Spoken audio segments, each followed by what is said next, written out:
This was a trade deadline in the middle of a pandemic.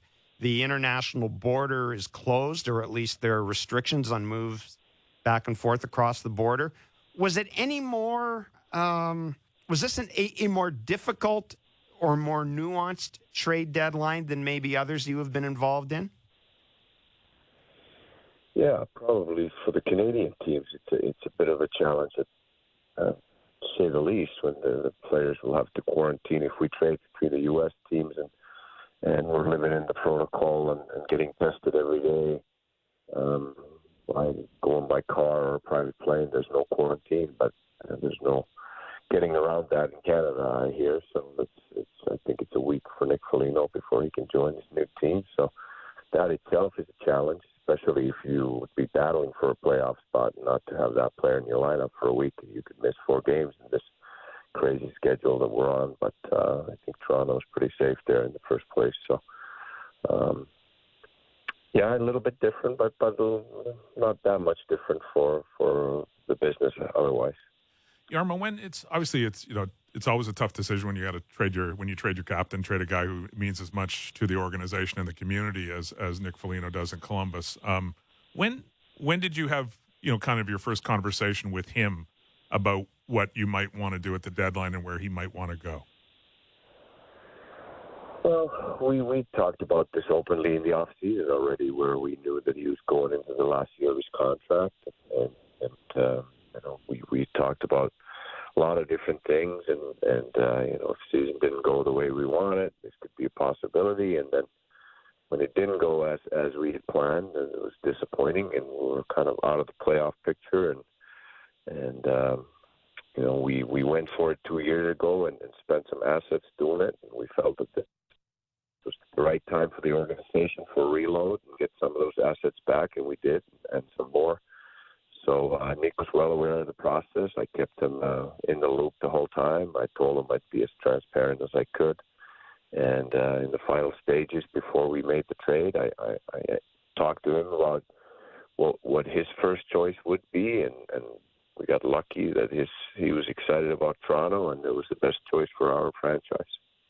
When you do that, Jarmo, how much, because you talked about the need for transparency, and clearly you want to be transparent with the player, but I don't know if you'd necessarily want to be transparent with the teams you're talking to. How hard is it to kind of keep that under wraps? Or at this day and age, Jarmo, with agents involved and guys kind of having an idea, an overall idea of what teams want, is that less of an issue? In other words, do you have to hold your cards less close to the vest than you might otherwise have to?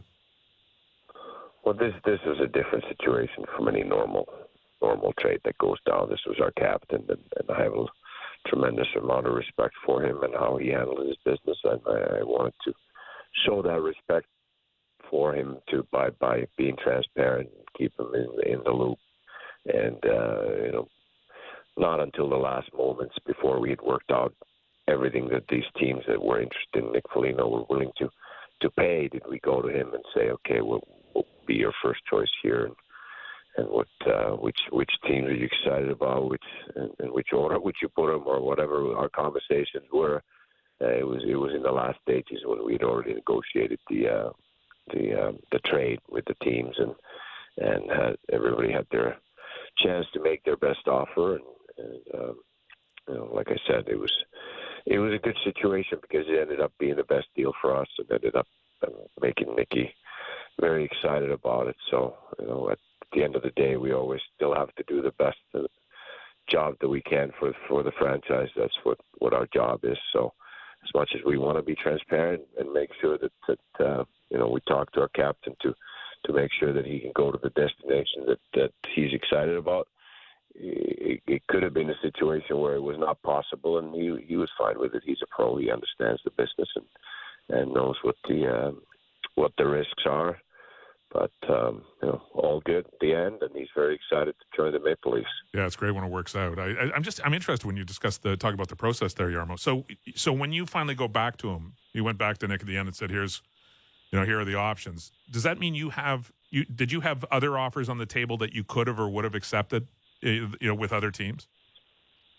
Toronto was the best offer, so it was easy. There was no difficulty there. Let's say that there was a tie, and then I would have taken Nicky's input and considered that, and made the decision. And like I said, I have a tremendous amount of respect for him, and I would have definitely listened to his input very carefully before we made our decision. Jarmo, what's for the Leaf fans here? What's Toronto getting in Nick Foligno? Well, they're getting a heart and soul guy who comes to play every night, every shift, and leaves everything on the ice. And he's a great guy. He's a good teammate. He's a good leader, and just an overall great human being. He's fun to be around, and he's got high expectations for himself and the team, and he's a winner. So it's good to have guys like that. He's tough and he battles, and he's made for playoff hockey. He's strong, and he's going to be a great addition for him. Jarmo, you've collected a lot of draft picks in the trades that you made. This is a year, we just found out today that the Memorial Cup will not be played. Is it difficult to scout players this year, or more difficult to have an idea of what you will be looking at because of the pandemic? Or have we advanced enough in terms of analytics and video work and all that you can still get a pretty good handle on what a player is about? Well, we've definitely advanced. There's no question about it. We have all kinds of different tools that we can use to help us navigate through this process. But it's a challenge. There's no question about it. Ontario League hasn't played at all. There's always a lot of great players coming out of that league for the NHL draft. So, we're going to rely on our underage reports right now and hopefully get to see those guys play live or on video this year. And it's tough on the kids too. They're gearing up for their draft year and want to show their development, want to show where they're at, and want to get drafted. And pretty tough when you haven't played any games. But we do the best we can. We put them in order, and I think the luxury that we have now as an organization is that we can use those picks in many different ways. We can use them to take the picks, or we can use them in trades, and I think there will be plenty this summer with the flat cap and the expansion draft coming up. Would you think that because of the fact that the junior league in Ontario hasn't been able to play and there's been such a disruption, would that open the door for maybe even more European picks this year? Guys who have played in various leagues in other countries, or do you think the first round is going to the first round is going to be the first round regardless?